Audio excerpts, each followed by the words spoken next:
Welcome back to Let's Talk English Conversation. Hi, hello, how are you? This is Gulam Sarwar Shuman. You are watching me on my YouTube video. Today, I have come here with a very important topic. The very important topic is what is the difference between the preposition among and between. So it's very important to identify the difference between among and between. Between, that means two in one. Divided the mango between the two men. Divided the mango between the two people.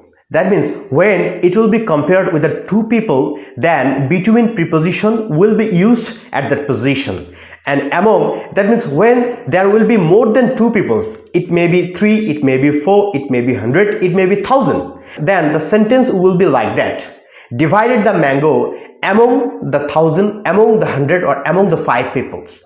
That means 2. Between the 2, or among the 3, among the 5, or among the 100, or among the many, among the much more peoples. That means between the 2 and among the 100 peoples. This is the difference between among and between. I think you have understood my videos. Thank you very much. You are invited to watch my next video. Bye bye, tata, Allah Hafiz.